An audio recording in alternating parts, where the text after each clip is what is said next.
Alright, mga kababayan, mga kaibigan, mga katokis, mga kapots, kamusta po kayong lahat? And once again, welcome po dito sa ating mumunting channel, Simply Tokis Vlog.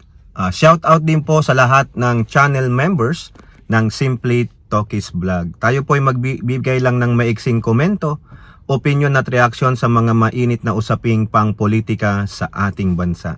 Ito po mga kababayan, no, ang inyo pong mga mambabatas ay sunod-sunod po ang kanilang mga hearing at sila po ay nagpapanukala, gusto po nilang tulungan ang gobyernong Marcos paano po maiibsan ang krisis na dulot po ng giyera sa gitnang silangan. No, kasi po lahat po ng bansa, no, hindi lang po ang ating mahal na bansang Pilipinas ang apektado dito sa nangyayaring sigalot diyan po sa gitnang silangan. Lalong-lalo na po ito pong produksyon ng langis. No, ang problema dito pag nagkaroon ng shortage ng supply ng langis, malamang po magkakaroon po ito ng major effect, lalong-lalo na po sa enerhiya at sa mga presyo po ng bilihin. Apektado po 'yan. So, eto nga po, nangangamba ang ating mga kababayan, lalong-lalo na ang mga mambabatas, na parang kulang po ang ginagawang aksyon ng pamalang Marcos, lalong-lalo na sa mga pagpaplano, no? Paano po maiibsan itong pagtaas ng presyo ng bilihin sa mga kuryente, no? At sa gasolina. Kasi talagang domino effect po yan mga kababayan. No, pero wag naman lahat isisi sa administrasyon. Kaya nga sabi ng Pangulong Marcos, all hands on deck.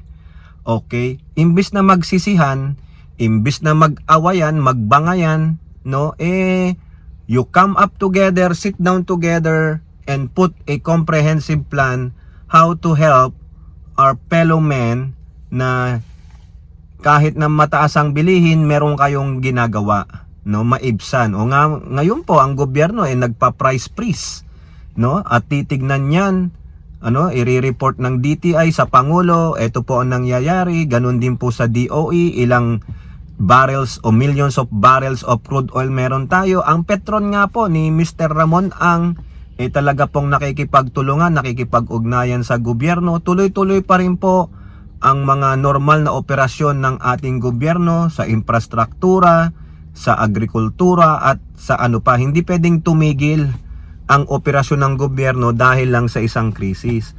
Ngayon po, ito pong ating mga mambabatas, siguro all hands on deck, yung kanilang mga leader dyan sa Senado at sa House of Representatives, they're looking for ways na makatulong, no? O sige, kudos sa inyo, palakpakan, pero minsan hindi po natin maiwasang mabatikos itong mga to, lalong-lalo na sa Senado na sobra naman po ang pagiging OA, lalo na si Loren Legarda.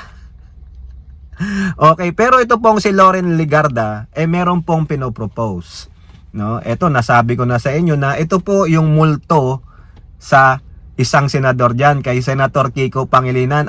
Senator Kiko, huwag kang magalit sa akin ha. Kasi kung maalala ko po, Senator Kiko, ikaw lang po yung senador out of the 24 na hindi pumirma sa itong resolution na ito. Yung kung maalala mo nung pandemic, yung tatay na karton ng mga addicts ay nag-propose ng Bayanihan 1 and 2 ang Kongreso. Ikaw lang po ang hindi pumirma eh.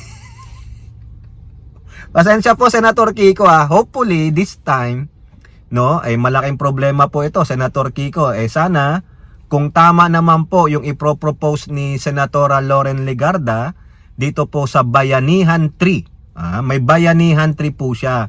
Ang nilalayon nito ay mapababa po o masuspend muna ang value added tax sa mga bilihin o sa mga specified, mga listahan po ng bilihin na alam nila na mukhang ito po yung commonly goods na binibili o ginagamit ng mga tao. Hindi naman lahat tatanggalin ng VAT sa lahat ng produkto. Ngayon, on a side note, meron din pong isang mambabatas from HOR na sa katauhan po ni Representative Lani Revilla ba yun? No? Yung parang asawa po yata ni former Senator Bong Revilla.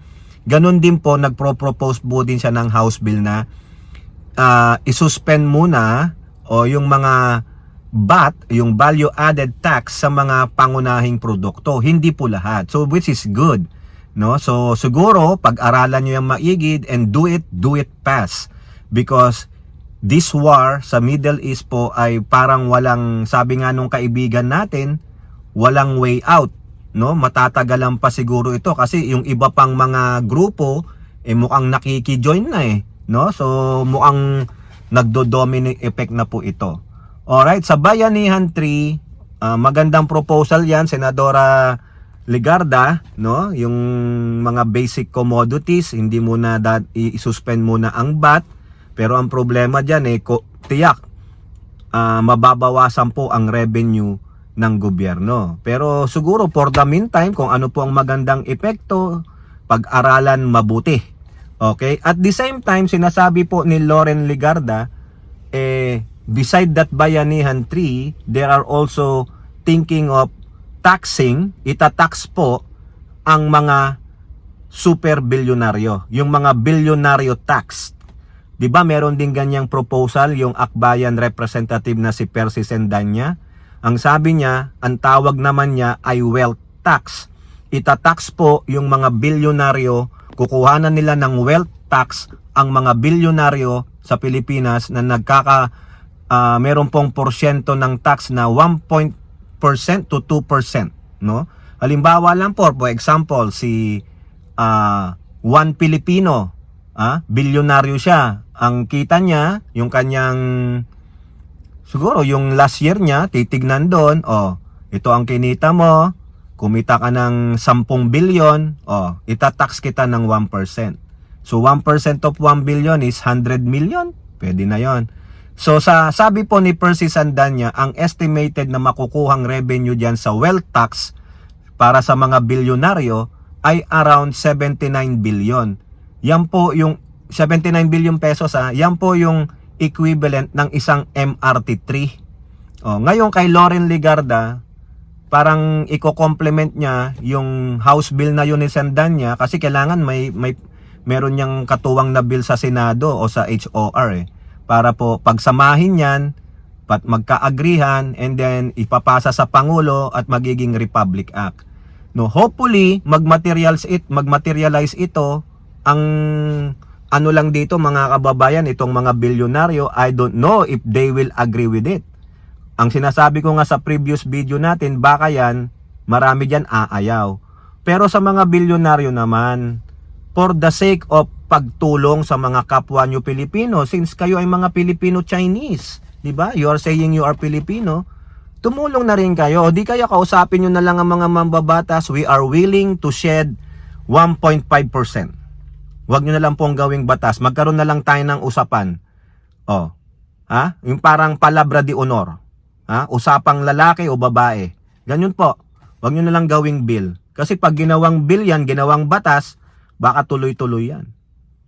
Iiyak na ng mga bilyonaryo. Ayan pa man din, ayaw mabawasan ng mga pera niyan. Except si Ramon Ang.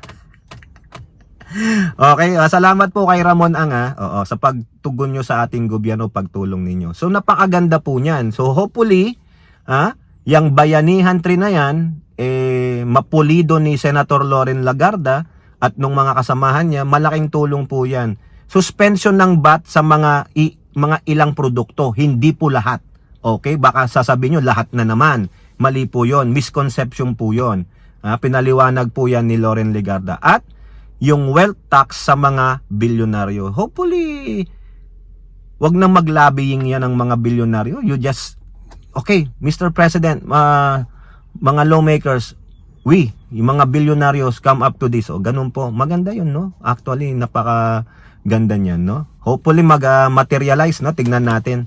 Okay, kasi kulang daw po, kulang yung binigay nilang emergency powers kay Pangulo, kailangan i-supplement, no? Okay, sige, gawin natin. Tingnan natin kung anong makakalabasan niyang Bayanihan 3. Ano ang magiging good or bad effects niyan, okay?